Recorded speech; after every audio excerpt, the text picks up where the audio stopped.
আজকে ঘটনা ঘটছে, আজকে তাফসিরুল মাহফিলের একদিকে, কনসার্টের একদিকে ৬টা মাইক প্রশাসনে বন্ধ করে দিচ্ছে।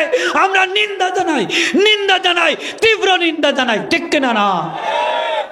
শাহজালালের দেশ কোরআন শরীফের আওয়াজ দিয়ে বন্ধ করে দিছে, এরা শাস্তি হওয়া উচিত আমি মনে করি, ঠিক কিনা না?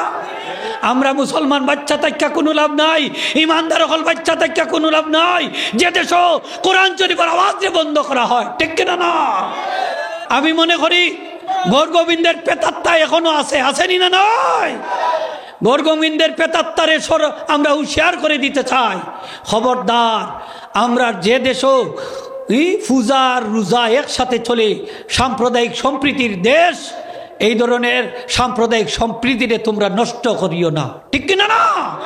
নষ্ট করিও না। তোমরাটা তোমরা করো, আমরাটা আমরা করি, ঠিক না নি? তবে সংঘর্ষ হইত না।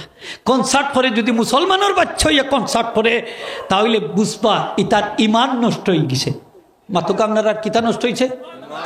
শাহজালাল সাবাইসৈনি কনসার্টে জারি করার লাগি না বন্ধ করার লাগি? সিলেটের জমিনেও গান বাজনা বন্ধ করবার লাগি না জারি করার লাগে? বন্ধ করার লাগে। আমার নবী মুহাম্মদুর রাসূলুল্লাহ সাল্লাল্লাহু আলাইহি ওয়াসাল্লাম ফরমায়, বুইসতু লিকাসরিল আসনামি ওয়াল মাযামিরে, আল্লাহ আমারে পৃথিবীতে প্রেরণ করছেন দুইটা জিনিস আমি কবর দিবার লাগি।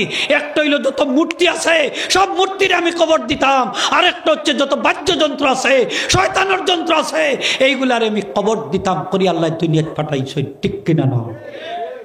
এখন কোরআন শরীফের আওয়াজ বুলন্দ হইতো না গান বাজনার কনসার্টের আওয়াজ বুলন্দ হইতো? আরো জোরে হোক, কিসের? কোরআন শরীফের আওয়াজ বুলন্দ হইতো। আল্লাহর ওলি হল যদি আইতা না সিলেটের জমিনে, অবস্থা কি হইল নে বোঝা যায় এখন, ঠিক না নি হোক? শাহজালাল সাহেব কিলা ইসলাম প্রচার করছেন, কিলা মানুষে দিনের দাওয়াত দিছেন, এখন তার পাওয়া যান জাননি না হোক? আমরা এই সাব কিবলা ফুলতলি রহমতুল্লাহ আলাই আমরা প্রত্যন্ত অঞ্চলে বাটি এলাকা, থাওর বাওর এলাকাত গেছই। আমি ছুটো আসলাম, দেখছি যে আমরা সাবরে খাটো করিয়া বইয়া লইয়া গেছি, ফেকর মাঝেও সাপ ফেক মানছই না, জুতা কুল্লা তারপরে মানুষের বাইরে গেছই। সাবর খলিবা হল গেছই না নি বিভিন্ন জায়গা, আরো জুড়ে কইতো এবার গেছই নি হোক আপনার গেছই, কত প্রতিকূল এলাকাত গেছই, গেছই।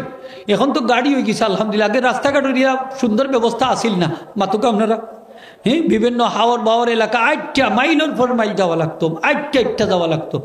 আমরা বুড়াইয়াও গেছই, সাপ বুড়াইয়া গেছই, আমরা বইয়া নিছি, অনেকে বইয়া নিছই, আমরা মিছিল দিয়া নিতাম, ছুটো আসলাম দেখছি। তারপরেও সাপ গেছই, কষ্ট করি গেছই।